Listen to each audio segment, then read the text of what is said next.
Couille, auteur d'une bonne performance contre Béziers. Quelques murmures dans le public car Couille a contré Michel, sans méchanceté aucune du reste, après le dégagement de l'arrière de Tarbes. Ce Michel est un monument d'assurance, hein, de sécurité et de présence, vraiment. Il paraît lourd et il est mobile quand même. C'est quand même un arrière d'1m83 et de 85 kg, c'est-à-dire un beau gabarit. On dirait que les Dacquois s'empêtrent pour l'instant, s'enferment dans le système défensif des Tarbais. Ils sentent qu'il faut faire autre chose, mais ils ne parviennent pas encore à déterminer ce que doit être cette autre chose. Oui, parce que pour faire autre chose, il en faudrait quand même conquérir des ballons avec pas mal de netteté. Alors là, sur cette mêlée, bon, c'est Tarbes qui sort la balle, Save qui donne à suivre ce long coup de pied qui va trouver la touche. Mais... Là encore, c'est une tactique qui est bien au point du côté tarbais. La balle ramassée dans la mêlée par Paul, le numéro 8, le service à Save légèrement en retrait et le gain de terrain qui en résulte. Oui, Save qui, presque comme un demi d'ouverture, assure la touche.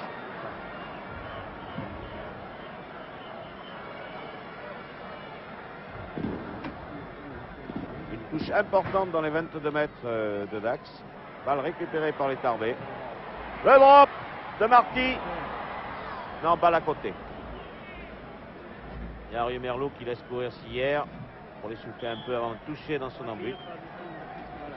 Les Dacquois vont une nouvelle fois envoyer leurs 22 mètres. Contre eux, un vent violent. Le vent d'OTAN.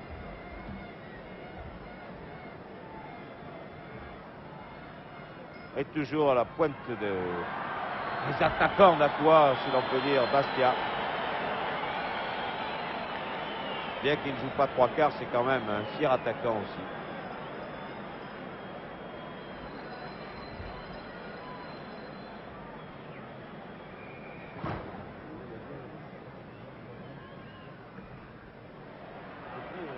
Sénac qui prend les balles pour le Stade Tarbais.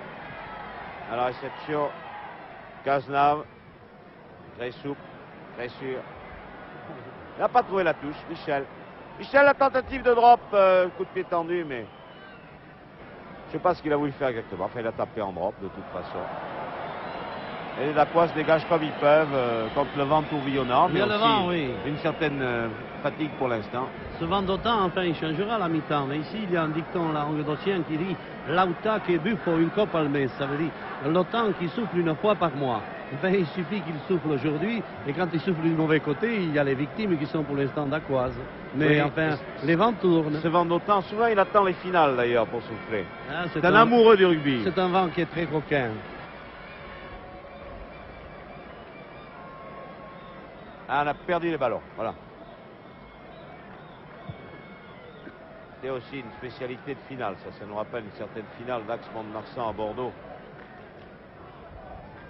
Et il y a une dizaine d'années. Qui était moins ouverte que celle d'aujourd'hui. Oui. On avait pu le déplorer parce qu'on en attendait une grande fête. Hein. Mais enfin, on ne vit pas que de souvenirs.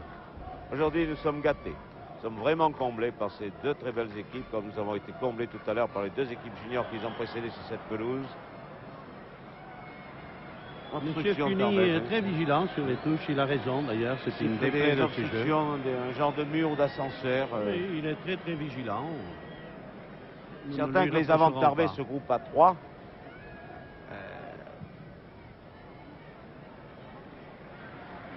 Pour essayer de confisquer la balle à Bastia et aussi à Vinsonneau, car il ne faut pas oublier Vinsonneau dans le paquet de Dax comme sauteur.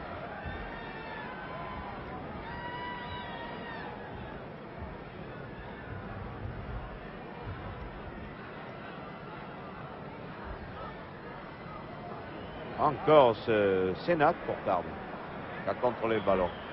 Et hors-jeu, oui. Hors-jeu des arrières Dacquois. En particulier Fréchal, demi d'ouverture, qui s'est trop avancé. C'est pas 10 mètres, et là, il nous faut souligner le rôle de Sénac à la touche, là, comme vient de le dire Christian. Hein.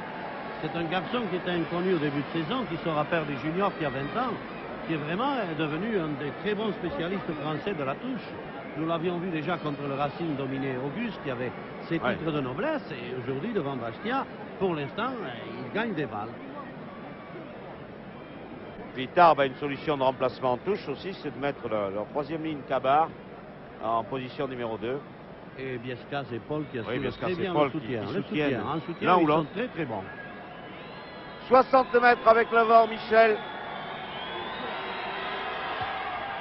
Non. Nettement à droite. Et l'axe par Trémont qui a pu toucher en but.